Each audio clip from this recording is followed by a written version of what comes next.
Guys, welcome back to my new video. അപ്പോൾ പുതിയൊരു വീഡിയോയിലേക്ക് എല്ലാവർക്കും സ്വാഗതം. അപ്പോൾ ഇന്നത്തെ വീഡിയോ എന്ന് പറയുന്നത് എൻ്റെ ഒരു ബർത്ത്ഡേ വ്ളോഗാണ് കേട്ടോ.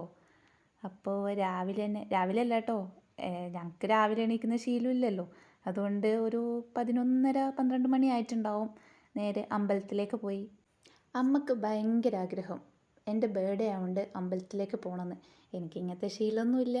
പിന്നെ അമ്മേനെ സങ്കടപ്പെടുത്തണ്ടെന്ന് വിചാരിച്ച് അമ്മേൻ്റെ ആഗ്രഹം സാധിച്ചു കൊടുക്കാമെന്ന് വിചാരിച്ച് നേരെ അമ്പലത്തിലേക്ക് പോയി. കുളിച്ച് ഫ്രഷായി അടുക്കത്ത് ഭഗവതി ക്ഷേത്രത്തിലേക്കാണ് കേട്ടോ പോയിട്ടുണ്ടായിരുന്നത്. അപ്പോൾ അമ്പലത്തിലേക്ക് എത്തുമ്പോൾ എന്തായിട്ടും എല്ലാവർക്കും ഒരു പ്രത്യേക ഒരു വൈബായിരിക്കുമല്ലോ, സമാധാനം, ശാന്തി, എന്തോ ഒരു നല്ലൊരു അന്തരീക്ഷമായിരുന്നു. മനസ്സിന് ഭയങ്കര സന്തോഷമായിരുന്നു. അമ്പലത്തിൽ അങ്ങനെ ആൾക്കാരൊന്നും ഉണ്ടായിരുന്നില്ല, ഒരു 10 പേര് അത്രേ ഉണ്ടായിരുന്നുള്ളൂ.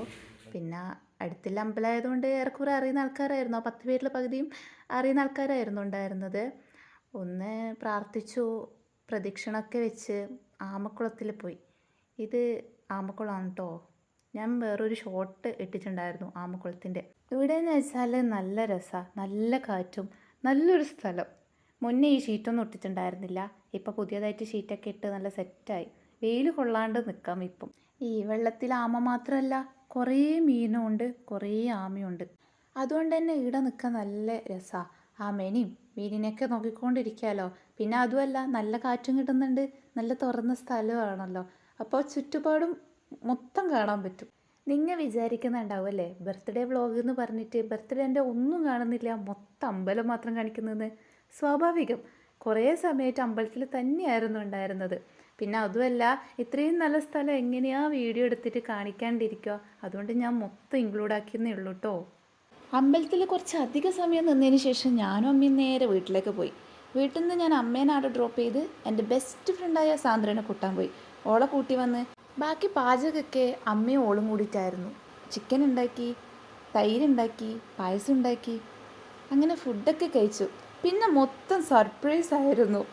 ആര് ഏത് എന്തും ഒന്നും അറിയില്ല. പക്ഷെ ആരൊക്കെയോ വിളിച്ച് കൊറിയർ ഉണ്ട് എന്ന് പറയുന്നത്, സർപ്രൈസ് വരുന്നത്. പിന്നത്തെ ഞങ്ങളുടെ കലാപരിപാടി എന്ന് പറയുന്നത് കേക്ക് മുറിക്കലായിരുന്നു. സർപ്രൈസ് ആണെന്നതല്ലേ, എന്തായിട്ട് കേക്ക് മുറിക്കാണ്ടിരിക്കാൻ പറ്റില്ലല്ലോ. അങ്ങനെ കേക്കൊക്കെ മുറിച്ച് അതൊക്കെ കഴിച്ച് ഞാനും അമ്മയും സായും കൂടി ഇങ്ങനെ ആലോചിക്കാൻ തുടങ്ങി, ഇതാര് തന്നതായിരിക്കും. ഒന്നല്ലല്ലോ, 2 സർപ്രൈസാണ് തന്നിട്ടുള്ളത്. അപ്പോൾ ഇതൊക്കെ ആരെയും അന്വേഷിക്കണമല്ലോ. എന്തായാലും സർപ്രൈസൊക്കെ കൊള്ളാം. എനിക്കിഷ്ടപ്പെട്ട ക്യൂട്ട് ഐറ്റംസ് ആയിരുന്നു അതിലൊക്കെ ഉണ്ടായിരുന്നത്. ഇതൊക്കെയായിരുന്നു എൻ്റെ ബർത്ത്ഡേ ദിവസം എന്ന് പറയുന്നത്. നിങ്ങൾക്കും ഉണ്ടോ ഇതുപോലെ സർപ്രൈസ് ചെയ്യുന്ന ഫ്രണ്ട്സൊക്കെ? അപ്പോൾ വീഡിയോ ഇത്രയൊക്കെ ഉള്ളൂ. അതെ, വീഡിയോ ഇഷ്ടമായാൽ അപ്പം എങ്ങനെയാ